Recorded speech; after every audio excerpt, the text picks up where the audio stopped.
Let's read another article and see how much sensitivity there is as a reaction to this.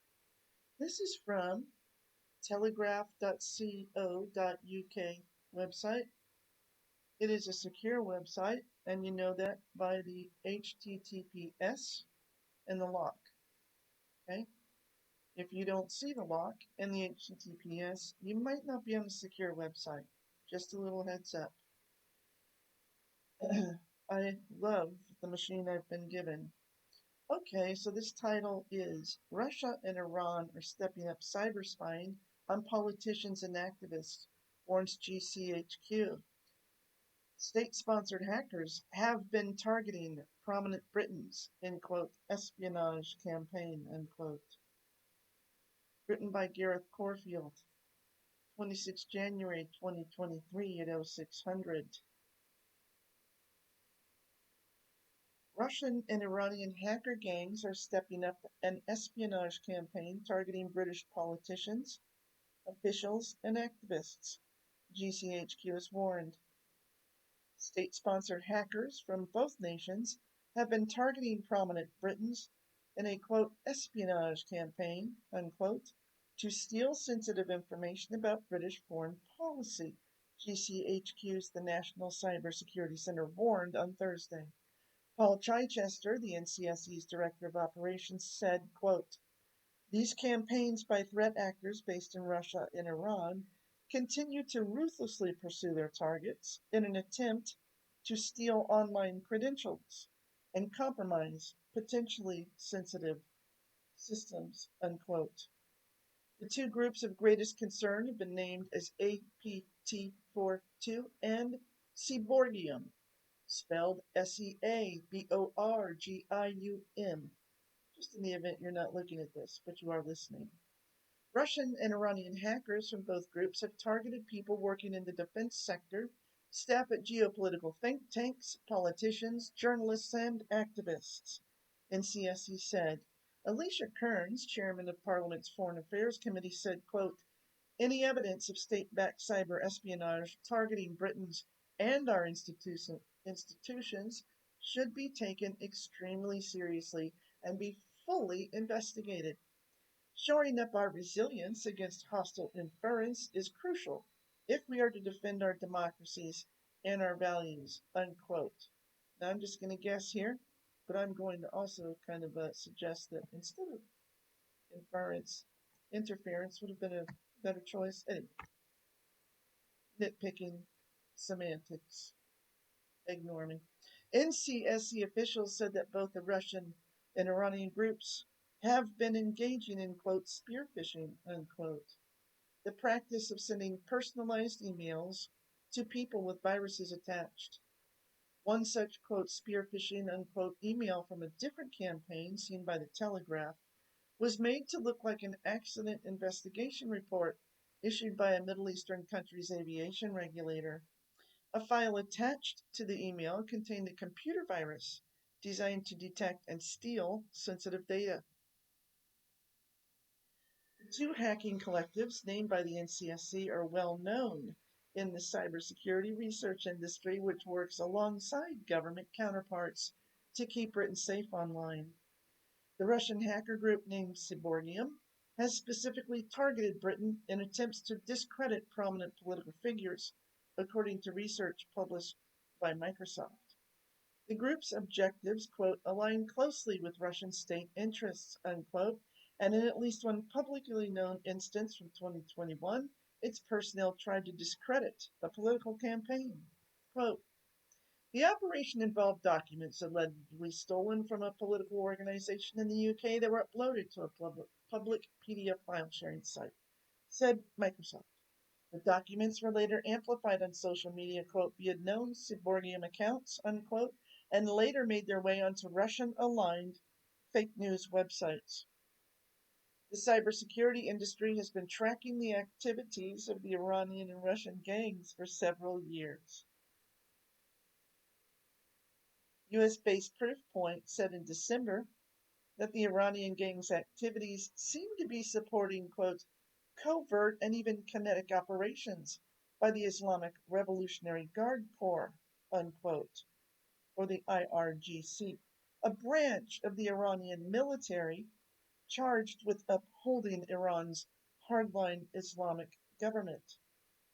Security experts from Mandiant, the cyber division of Google Cloud, previously described the Iranian hacker group as a quote, state sponsored cyber espionage group tasked with conducting information collection and surveillance operations of strategic interest to the Iranian government, unquote. Using the industry's code name for the gang, APT42, Mandiant said in a September report, quote, APT42 primarily targets organizations and individuals deemed opponents or enemies of the Iranian regime, specifically gaining access to their personal accounts and mobile devices, unquote. Relations between the UK, Russia, and Iran are at their lowest ebb for decades, following Russia's invasion of Ukraine and widespread protests across Iran, which the country's leadership have tried to blame on Western influence. British officials were considering designating the IRGC as a terrorist organization earlier this month, allowing overseas assets of the force's 250,000 personnel to be seized. US and EU officials imposed some sanctions this week, but stopped short of a quote, terrorism, unquote designation. NCSC officials warned that people working in defense or foreign policy research are particularly at risk from spear phishing attacks. Staff in these fields are being urged by the NCSC to install up to date antivirus software and avoid opening emails from strangers or from familiar sources who are suddenly using new email addresses. Mr. Chichester said, quote, the UK is committed to exposing malicious cyber activity alongside our industry partners, and this advisory raises awareness of the persistent threat posed by spear phishing attacks. Unquote. I believe that's the end of it.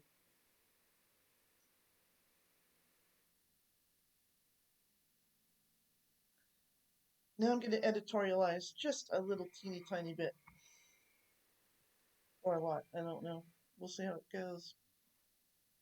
I don't really want to comment too much on Gareth's article here. That's, no interest in doing so. I'm mostly going to say that when you read articles like this and you consider that this is something that most governments are facing, right? Um, and by kind of nature, design, character, if you will, most governments are self-protecting, sort of like individuals. Like, I'm pretty sure, like, whoever's listening to me, some stranger came up to your door and knocked on it and you opened it and they said, hey, do you mind if we take everything that's inside your house and your house from you because it's like really important to us? You might have an objection to that. I'm just saying. I mean, there are actually people out there whose political ideology actually suggests you should live without even a front door. But anyway, so this kind of thing, these attacks on systems, these network systems and such, my prediction is it's going to lead to increasing crackdowns. Um, it's going to lead to increased subscription services because in order to access websites, you'll start charging people a lot more frequently. Because if the website, let's say somebody like the Telegraph or some news site, Fox or CNN or somebody like that, whoever, whatever, DW, who cares? If their websites are seen as insecure or something like that, or the website itself is causing a problem, accessing stuff like this for free may start to decline because these companies, in an effort to protect themselves, their employees, their interests, blah, blah, blah, will have to invest money in it and maybe in specialized services, even more so than less. And that all those costs are going to get passed off to the customers. In other countries, it'll be a shutting down of access to the internet altogether. This is what most of this, usually achieves and leads to. Now, we are in a post-plague world, and nothing in human history indicates anything except that we will probably repeat whatever mistakes we've made in the past in a post-plague world. Everything may be dressed up differently, but human nature is human nature. That doesn't change very quickly, despite what people may tell you.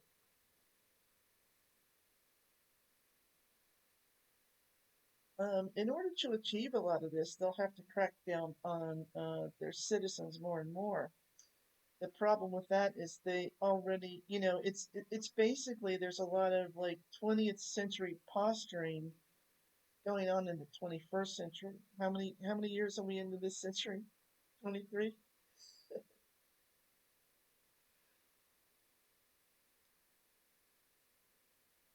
And you have an entire generation who grew up in the shadow of World War II in their psychology, and they're in positions of influence now. Um, and ivory towers and the plague, sorry, COVID, that killed millions globally. That, of course, that impacts in every directions, in every 360 degrees. It affects people at the very bottom. It affects people in the middle. It affects people at the top, fiscally speaking, and socially speaking. You know, it also gives people in those kind of areas of influence and um, who have their own interests to protect, which usually is in the trillions of dollars, not billions. It's old school. Um, when they feel attacked, they have the ability to close up pretty quick,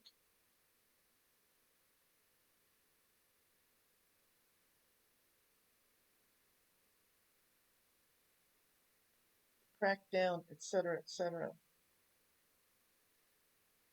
You've got a lot of,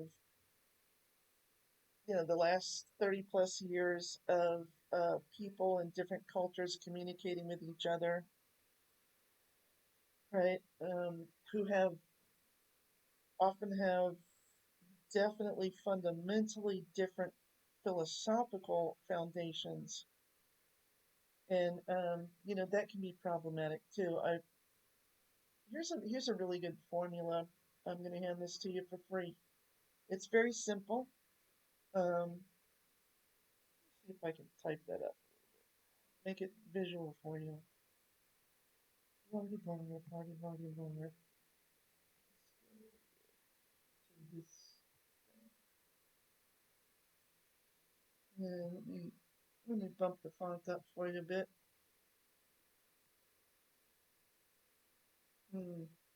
This should be big enough. Really, the sound of ocean waves calms your soul, does it? Okay, well, that's really good. So let's go back and see what we do.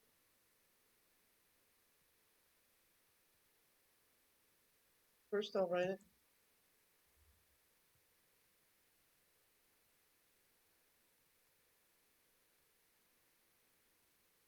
type it. Pardon me.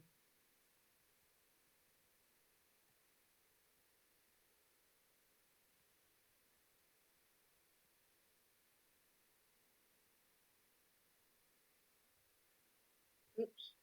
Try that again.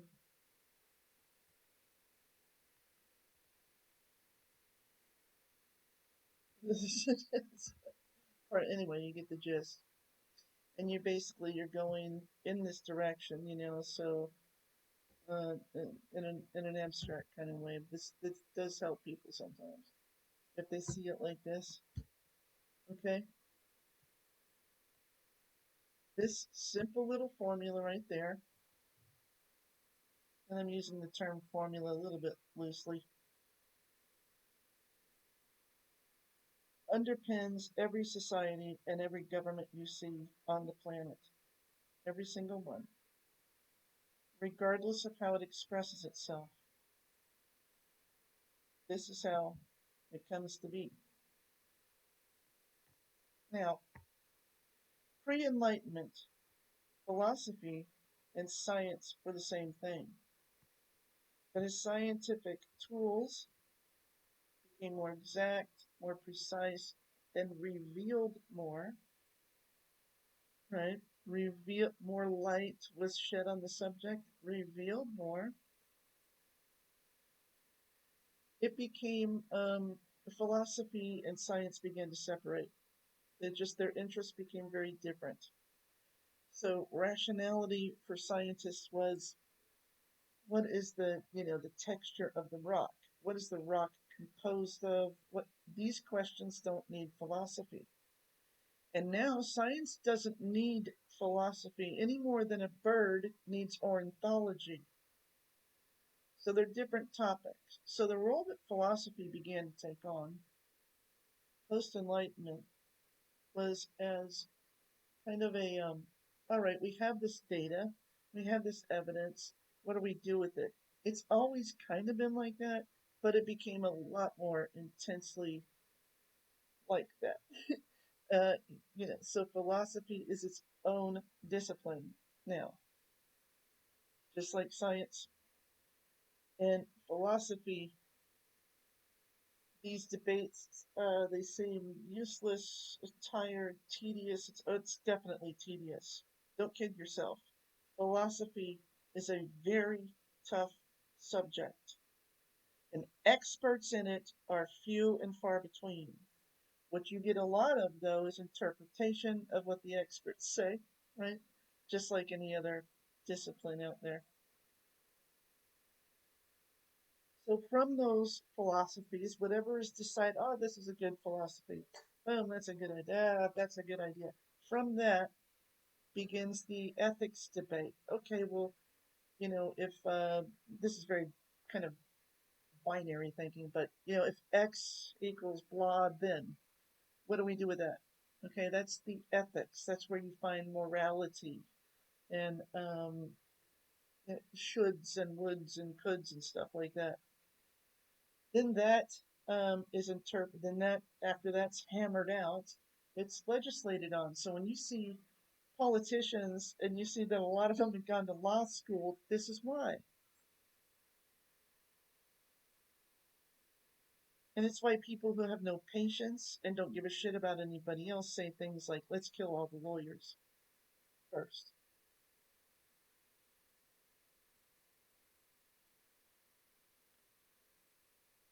So, what you think about things is up to you to determine. That's up to you to educate yourself or not. Nobody can force you to educate yourself. Nobody can force you to consider other belief systems or non belief or whether you should be married to have kids or not married to have kids, whether, these kinds of things are not in the purview of philosophy. Those kinds of things are in the purview of ethics. And after the discussions are had and some vote is taken on them, then they become law. This formula is true for any government and society you look at. It's up to you to reverse engineer this if you're so inclined, right? And that's one way of doing it.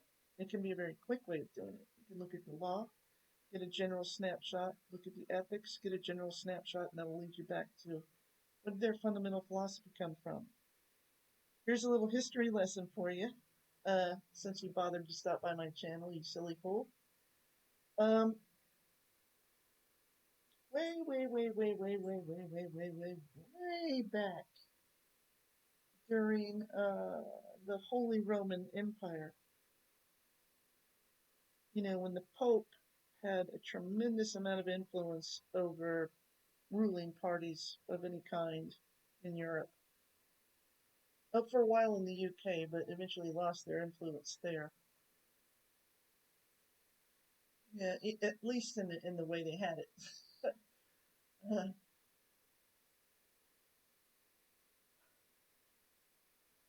Spain and Portugal were having a business disagreement. Okay, they were imposing on each other's um,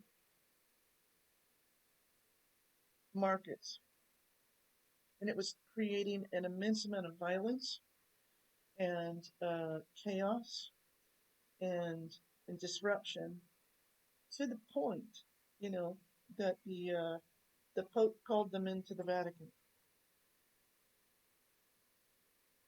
and had a meeting with them, to try to help them iron the bullshit out.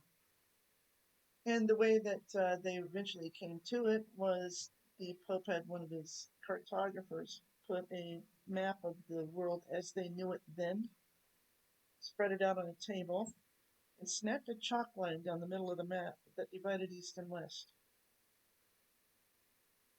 Spain, you get this, Portugal, you get that. Bingo, bingo. Just did that. Oh, that's weird. Well, you know what? Before that, long before that, there were three people called Aristotle, Socrates, and Plato. Aristotle was an interesting individual, but philosophically, Socrates, Plato, and Aristotle, we'll just say, I'm going to say Plato, okay? Plato and Aristotle divided.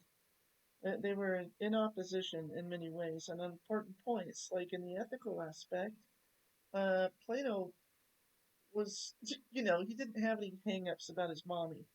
So he could see women as full human beings.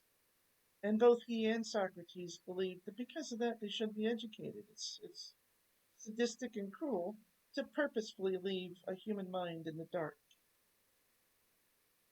In fact, if you do it to an individual for too long, it's considered torture.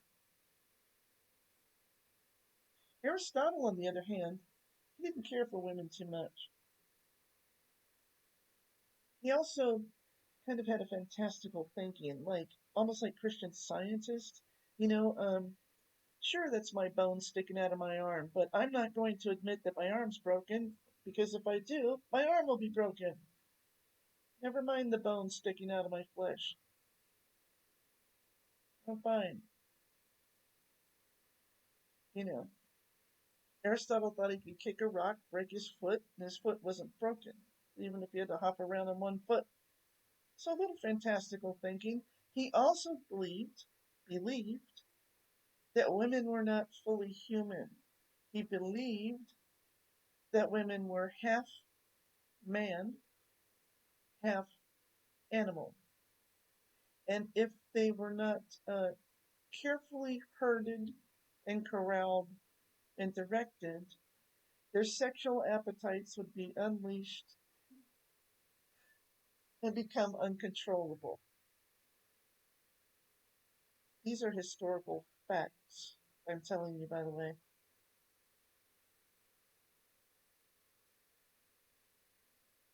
That's the world that you live in. This is the world you were born into and have inherited. You, personally, did not design any of these systems. You personally did not make, these decisions. So, but hey, if you want to take it on personally, as if you did, and personally defend them as if you did, yeah, have at it. But like the song says, I tend to believe that all the blowing themselves up motherfuckers will realize in the end that they were suckers. Okay, you guys take it easy. I've got a appointment to get to. I also would recommend to anybody listening to me who doesn't maybe know this. Um, there are programs that you can check links with, to see if the links are legit. I would recommend downloading those to your devices. You want to look through credible corporations, credible companies that are credibly involved in, I'll say generally anti-malware. Okay, that should cover things like ransomware and all this other crap. All right, but just because somebody sends you a link, it doesn't mean it's safe. And I could post a link, and somebody could come up if they hack my page, and they can edit that link. So just be cautious. If you see a link, even from me, I fully recommend and am not offended at all by anybody checking on it. Just know that I've checked it first.